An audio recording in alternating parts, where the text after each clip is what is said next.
ঝিনাইদহ জেলার সদর উপজেলার শেরেবাংলা সড়ক ব্যাপারীপাড়া এলাকায় জমিজমা সংক্রান্ত বিষয়ে বিরোধিতার সৃষ্টি হয়।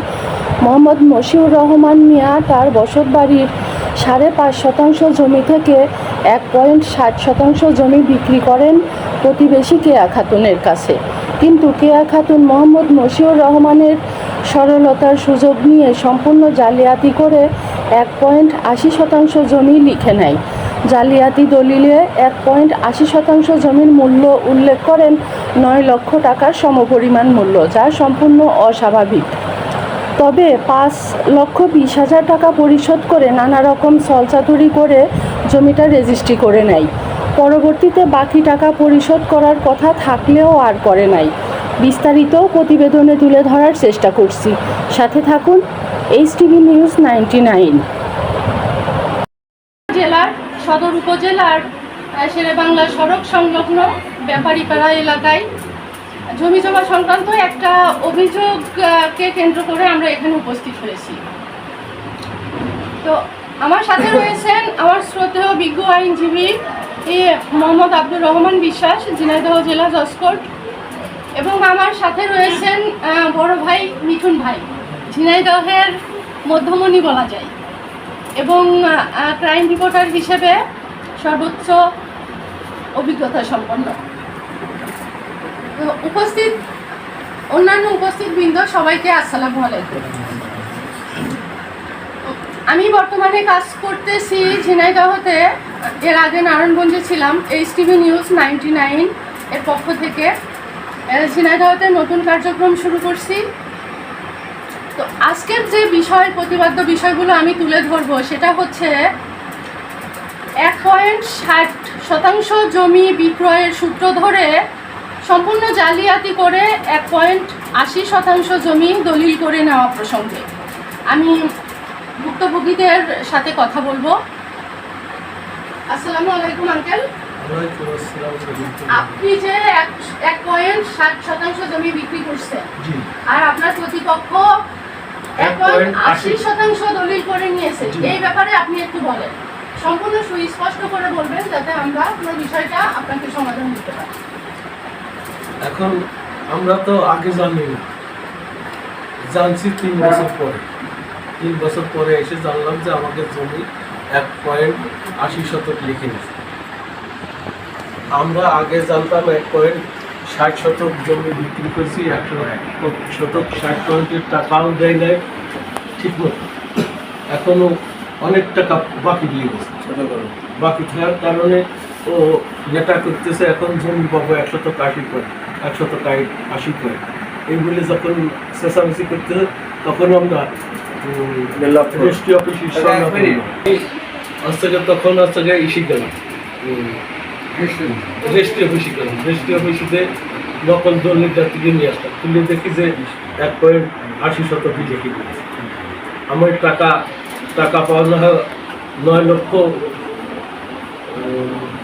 লক্ষ টাকা পাওনা, সেখানে আমার টাকা দিয়েছে ৫,২০,০০০ টাকা পেয়েছি। আর বাকি টাকা এখনো পরিশোধ করে নাই। এমন অবস্থায় ও রোজ আমার সঙ্গে রোজ জমিটা ক্রয়ের পূর্বে কি ওই জমি মাপ দিছিল যে আমি কতটুকু জমি কিনবো? মাপ করে নিয়েছে, কতটুকু সে কত ১.৬০। এটা তো ভালো পয়সা। আমার কাছে ১.৬০। আচ্ছা আঙ্কেল, আপনি আপনার সর্বমোট জমি কতটুকু? ৫.৫% থেকে আপনি ১.৬০% বিক্রি করছেন। বিক্রি করছিলেন, কোনো সমস্যা ছিল? সমস্যা আমার ছোট ছেলের বিদেশ থেকে তখন অসুস্থ থাকার কারণে আমার কাছে বললে যে আব্বা ওই জমিটুকু বিক্রি করবেন, বিক্রি দিয়ে আমি চলে আসতেছি ওই ৩ তলা সাবজা দিয়ে ২ তলা পর্যন্ত কমপ্লিট। আমি থাকি তখন ওই বাসায় থাকা মাত্র, তারপরে ওরা কিছু বলে না বলতে ৩ বছর পরে এসে এখন এই ১.৮০% জমি। ওনারা কি আপনাদের কোনো আত্মীয় ছিল? না, কোনো সূত্র ধরে আপনাদের সাথে বসবাস করতে? জি, উনি আমাদের সঙ্গে সূত্র ধরেই বসবাস। বসবাস করতো, ভাড়া থাকতো আপনাদের এখানে?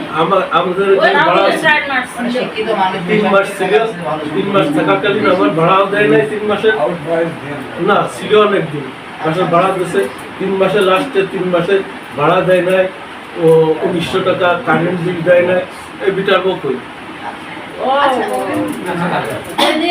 আপনি একটু বলবেন, আপনি বলবেন হচ্ছে যে 3 মাস আপনাদের সাথে বসবাস করছে। 3 মাস না, 1.5 বছর, 3 মাস ভাড়া দেয় না। ও 3 মাসের ভাড়া দেয় না। তাহলে 1 বছর বসবাস করছে। এখন এই 1 বছরের মধ্যে তার ব্যক্তিগত ব্যবহার বা তার আচরণ কেমন ছিল? ও সেই সময় ব্যবহার ভালো করতো, পরে যে হাসে এইগুলো হাসে করতো, 4-5 মাস আগেতেই যাওয়ার আগেই হাসে এইসব করতো। তারপর আমরা বললাম যে আসলে বাসাতে তুমি আছে ঘর আমার ছেড়ে দাও। সে বলে যে আমি আসলে থানায় যাবো, থানায় গিয়ে পুলিশের কাছে রিপোর্ট দেবো, 3 মাসের কম আমি বাসা ছাড়বো না, ওই 3 মাস আমার টাকা দিবো। আচ্ছা, আমি জানতে পারছি যে এই ঘটনা ঘটে যাওয়ার পর মানে আপনারা যখন জানতে পারলেন যে জমি জমা মানে যা বিক্রি করছেন তুলনায় তার থেকে বেশি দলিল করে নিচ্ছে, এটা জানাজানি হওয়ার পরে কোনো মামলা করছে আপনাদের নামে? আমাদের নাম মামলা করছে। হ্যাঁ, আমি যেটা জানতে পারছি যে মিথ্যা মামলা করে আপনাদেরকে অনেক হয়রানি করছে। আরো মাসের মধ্যে 2 বার হাসে পুলিশ আনবি আমার ধরে। উনি পেশাগতভাবে কি করতেন? পোস্ট অফিস সহকারী হিসাবে। পোস্ট অফিসে সহকারী অফিসার হিসেবে কাজ করেন। আচ্ছা, আমার কাছে কোনো দানি দেয় না। আমার ছেলে বিদেশ রয়েছে, ও তমাম দিন বলে যে আসলে সুন্দরের কাজ করে। আমার এই ছেলে ঢাকায় আসলে কি কাজ করে।